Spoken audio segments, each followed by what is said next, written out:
आखिर कौन बनाना चाहता है राम लखन का सीक्वल? क्या राम लखन बिना स्क्रिप्ट के बनाई गई थी? हेलो फ्रेंड्स, आप देख रहे हैं बॉलीग्राफ स्टूडियोज में सोनिका जाल। दोस्तों, अनिल कपूर, माधुरी दीक्षित, जैकी श्रॉफ, डिम्पल कपाड़िया की फिल्म राम लखन जो कि सुपर हिट हुई, इसे 33 साल पूरे हो चुके हैं। भारतीय सिनेमा की कल्ट क्लासिक फिल्मों में शुमार ये फिल्म सुभाष घई द्वारा डायरेक्ट की गई। उन यादों से गुजरते हुए सुभाष घई ने हमारे सहयोगी से बात की और हमें पता चला कि सुभाष घई ने इसके बारे में एक ऐसी बात बताई जो आप नहीं जानते होंगे। जी हाँ दोस्तों, राम लखन का सीक्वल बनाना चाहते हैं, इस बारे में बताया गया। और करण जौहर, रोहित शेट्टी, दो ऐसे लोग हैं जो बनाना चाहते हैं राम लखन का सीक्वल। सुभाष घई कहते हैं राम लखन की कहानी टाइमलेस है। वो कहते हैं, मुझे खुशी है कि 33 साल में छोटे पर्दे पर भी लोगों ने इस फिल्म को कई बार देखा। मेरे हिसाब से राम लखन की कहानी बहुत ही ज्यादा अमेजिंग थी।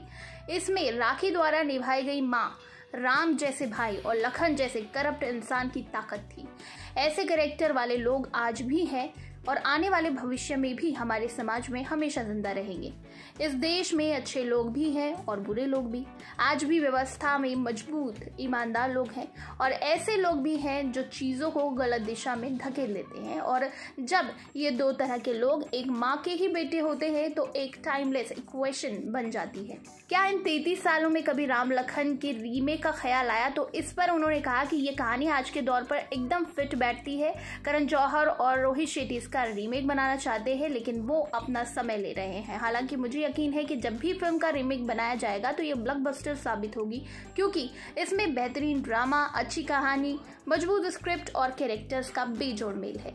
सुभाष घई फिल्म में जुड़ी एक और दिलचस्प कहानी के बारे में बताते हैं। वो कहते हैं कि मैंने जल्दबाजी में राम लखन बनाना शुरू कर दिया था। मैंने देवा फिल्म का काम जो था वो बंद कर दिया था, इसीलिए मुझे ये फिल्म 1 महीने के अंदर शुरू करनी थी। मेरे पास राम लखन के आइडिया थे और कहानी नहीं थी। मुझे एक कहानी और स्क्रिप्ट लिखनी थी।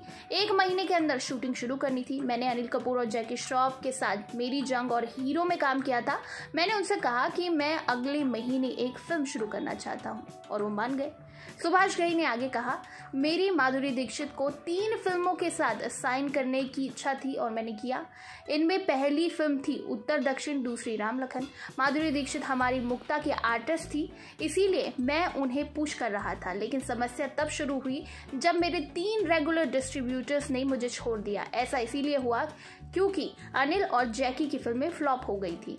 मुंबई के साथ ही दिल्ली, यूपी, पश्चिम बंगाल में डिस्ट्रीब्यूटर्स ने फिल्म छोड़ दी।